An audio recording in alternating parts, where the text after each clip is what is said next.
পিউ একটু পরপর হাসছে, ঠোঁট ফাঁকা করে। যতবার সাদা দাঁত বেরিয়ে আসছে ঠিক বোকার মতো দেখাচ্ছে তাকে। আবার একটু পরপর মাথা চুলকাচ্ছে।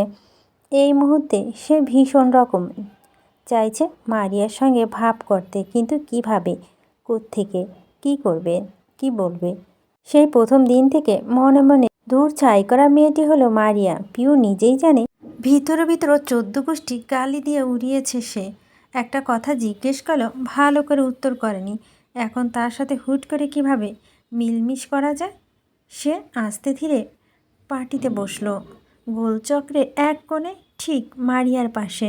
বাবু হয়ে বসে, কোলের ওপর রাখা হাত কচকালো। পুষ্প, মারিয়া, বর্ষা, মৈত্রী সব কয়টা মিলে গল্প জুড়েছে। হাঁ করে শুনছে শান্তা, সুপ্তি। পিউ কিছুতেই ভেবে পাচ্ছে না এই গল্পে সে প্রবেশ করবে কি করে, কোন দিক দিয়ে ঢুকবে।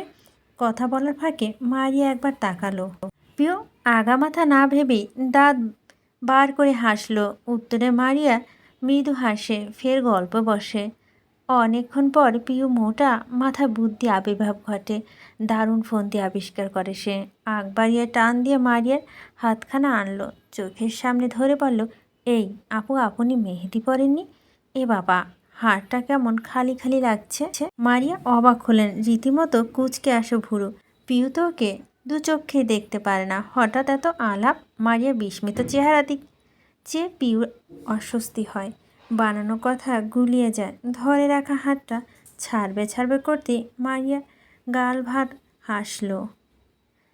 পিউরের হাতটা শক্ত করে আলকে বলল, না গো, সবে তো এলাম, তাই পড়িনি। তুমি পড়েছ দেখি। তারপর রাঙা হাতখানা উল্টে পাল্টে দেখে বলল, বাহ, ভীষণ সুন্দর তো। কে দিয়েছে?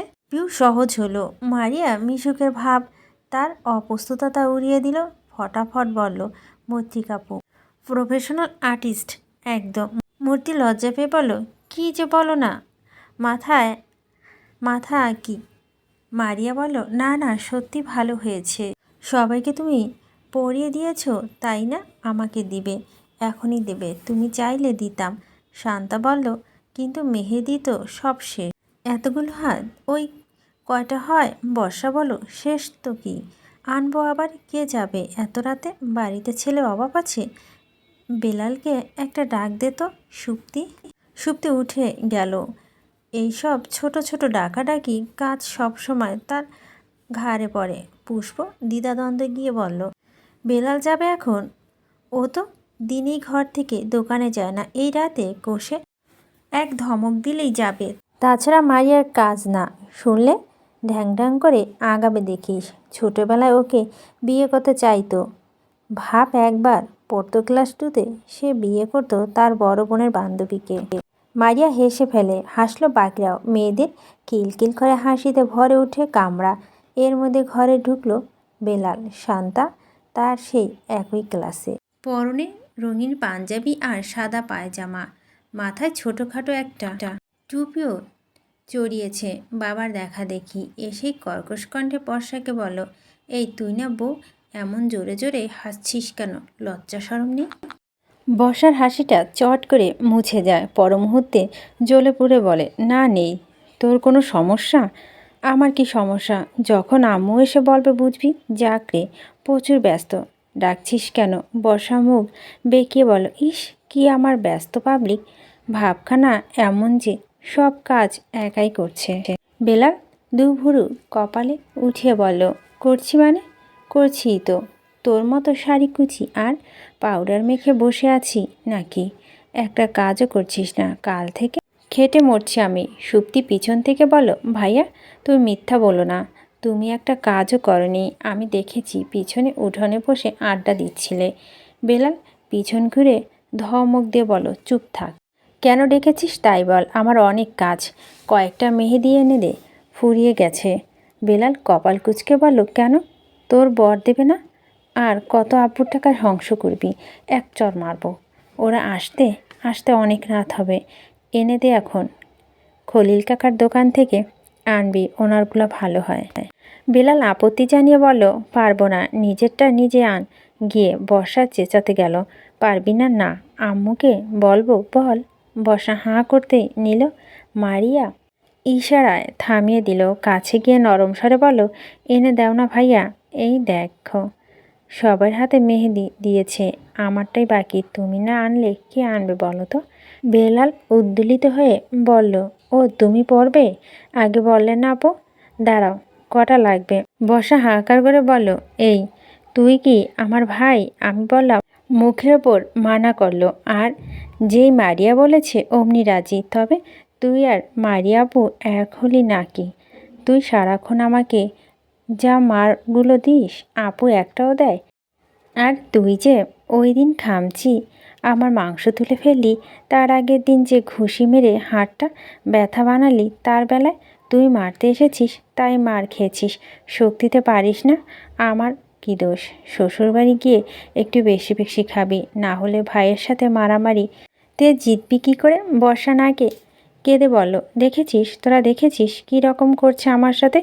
আজ বাদে কাল চলে যাব, তখন বুঝবে। বেলাল কাঁধ উঁচিয়ে বলল, কি বুঝবো?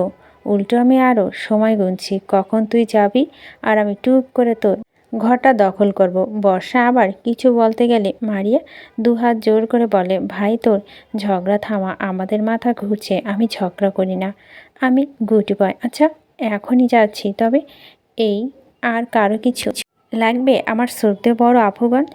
কারো কিছু দরকার হলে বলবেন। কথাটা মৈত্রীর প্রিয় এবং পুষ্পর দিকে চেয়ে চেয়ে বলল বেলাল। শান্তা চোখ গুটিয়ে বলল, আমাকে তো জিজ্ঞেস করলি না বেলাল? বেলাল অনীহা কণ্ঠে বলল, তোকে জিজ্ঞেস করব কেন? তুই আরেকটা সাতচুনি, যা সর। দেখছো আপু কিভাবে বলল?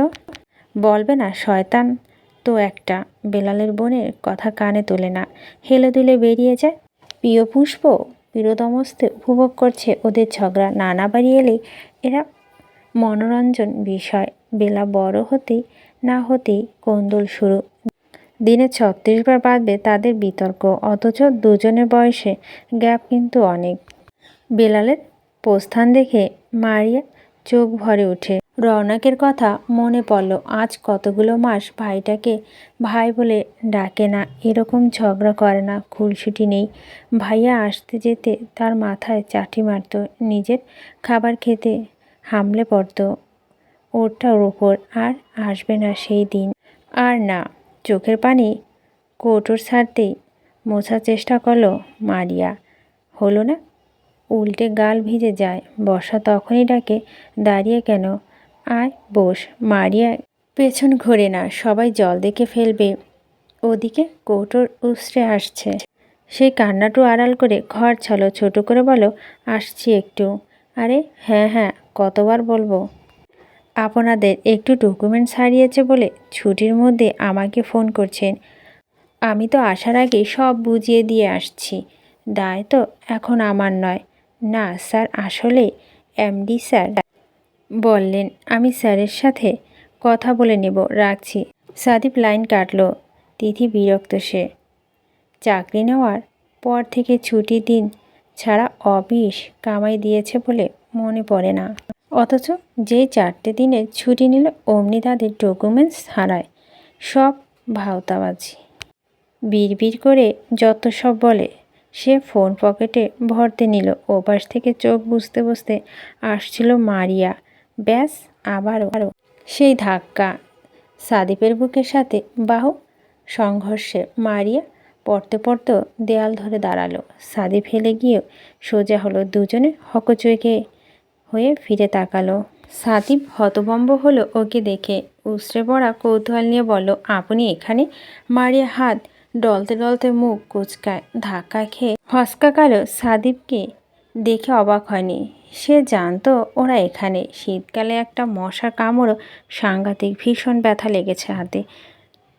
সে চেহারা গুটিয়ে রেখেই বলল, আপনি কি আসলে চোখে কম দেখেন, নাকি বারবার জেনে বুঝি ধাক্কা দিচ্ছেন? সাদীপ আকাশ থেকে পড়ে বলে, জেনে বুঝে ধাক্কা দেব কেন? দেখতেই পাইনি। পারবেন কি করে? মেয়ে দেখলে তো অন্ধ হয়ে যান, শরীর সুরসুর করে। সাদিপ দাউ দাউ করে জ্বলে উঠে বলে, বাজে কথা বলবে না। দুনিয়ায় কি মেয়ের অভাব পড়েছে যে আপনাকে দেখে ধাক্কা দেব?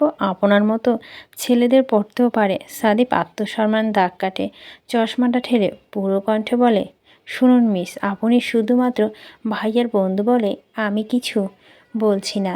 তার মানে এই নয় যে আপনি যা খুশি তাই বলবেন। মারিয়া মুখশ্রী অমনি শীতল হয়, ঠোঁট চেপে দুদিকে চোখ ঘোরায় সে।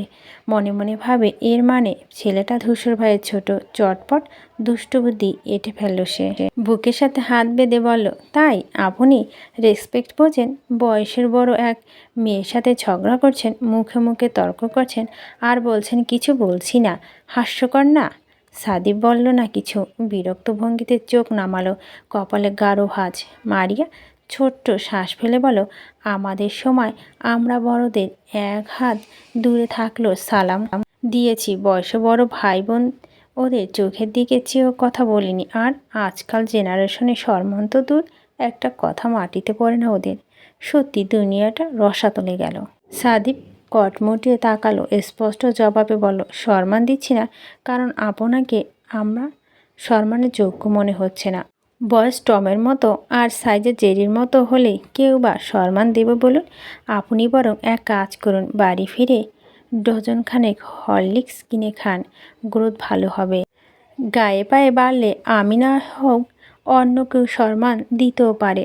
মারিয়া হতবুদ্ধি হয়ে গেল, অগোছালো পাতা ফেলে বলল, আপনি কিন্তু আমার বডি শেপিং করছেন। করছি? লজ্জা লাগে না নিজের সিনিয়র একজনের সাথে এভাবে কথা বলতে?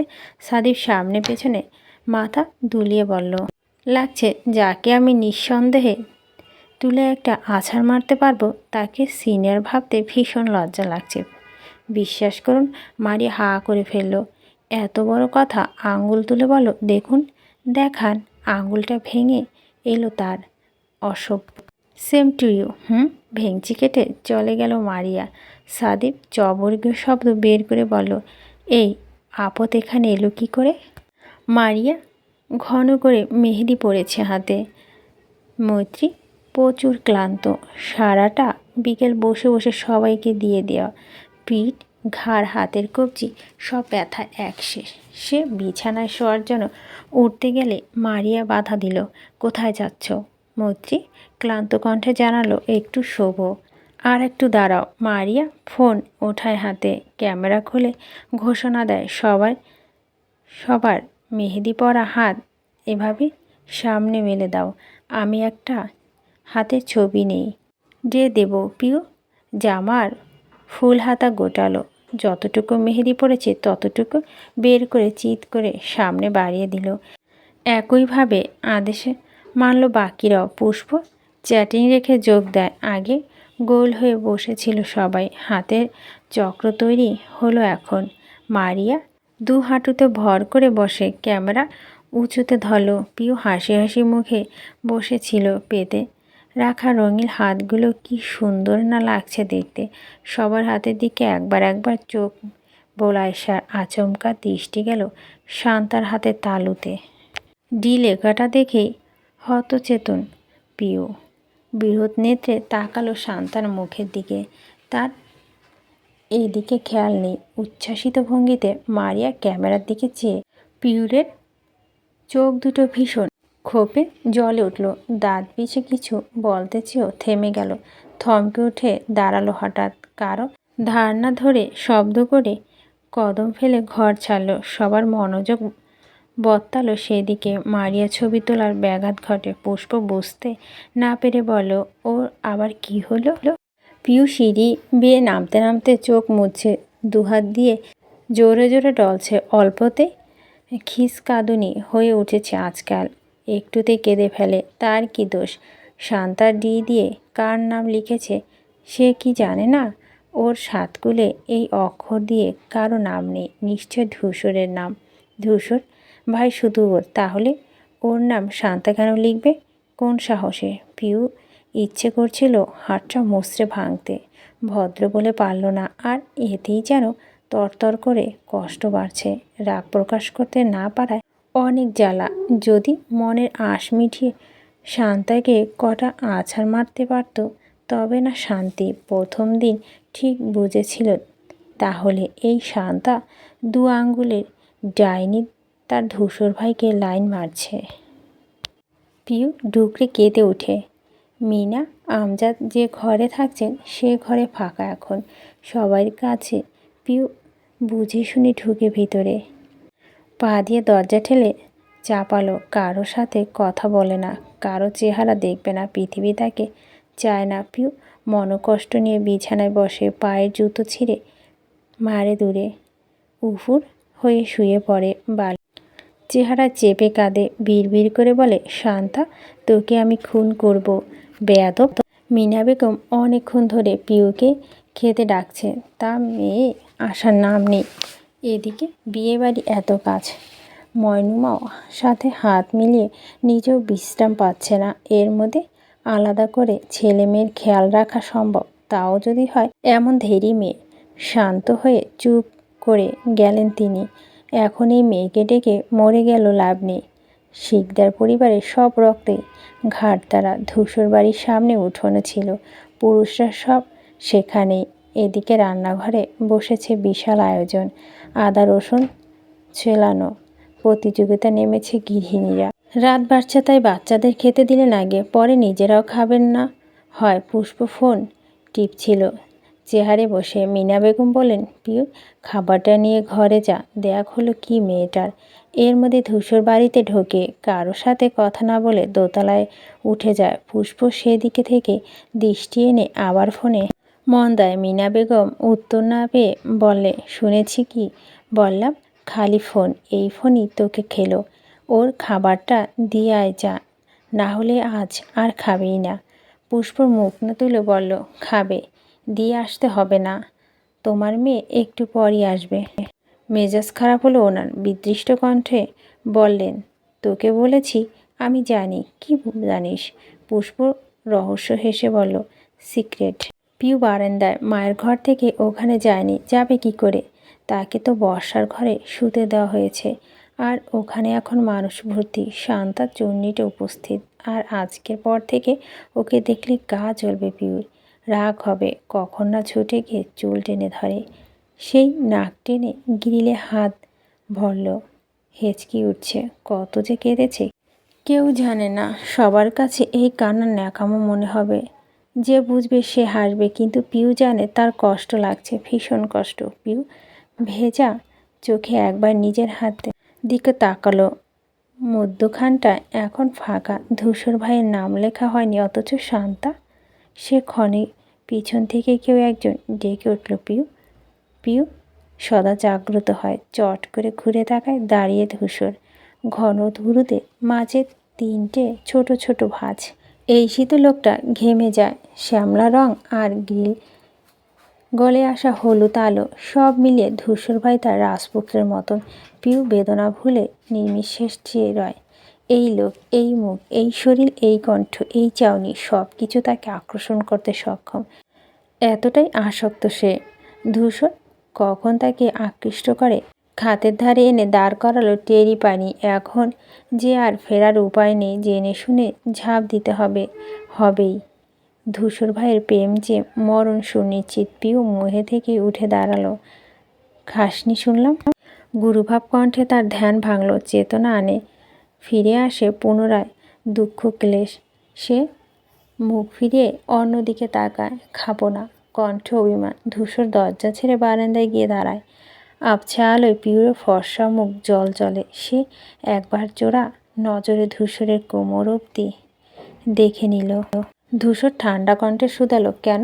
পিউ আরেকবার নাক টানলো, ছোট করে জানালো, এমনি। ধূসরের কণ্ঠে দ্বিগুণ ভারী হলো, বলো, খেতে আয়।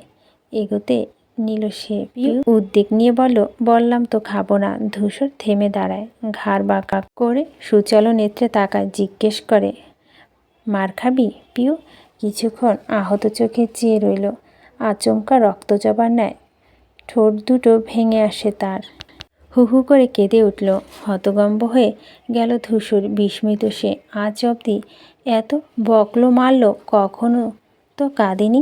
অবাক হয়ে দু কদম এগিয়ে কাছে গিয়ে দাঁড়ালো, পিউরের বাহু ধরে নিজের দিকে ঘোরালো, মোলায়েম কণ্ঠে শুধালো, কেউ কিছু বলেছে? পিউ দুপাশে মাথা নাড়ে। তাহলে? পিউ ঠোঁট কামড়ে ধরে। মনে পড়ছে শান্তার হাতের কথা। অন্য মেয়ের হাতে ভালোবাসার মানুষের নাম দেখলে মাথা ঠিক থাকে। তার অন্তপুরে কান্না উতলে আলো। তোলপাড় চলল বক্ষে। আওয়াজবিহীন ক্রন্দে গাল থেকে গলায় এসে অশ্রুরা। ধূসর অধৈর্য হয়ে পড়ল। যথাসাধ্য স্থির থেকে বলল, হয়েছে কি বলবি?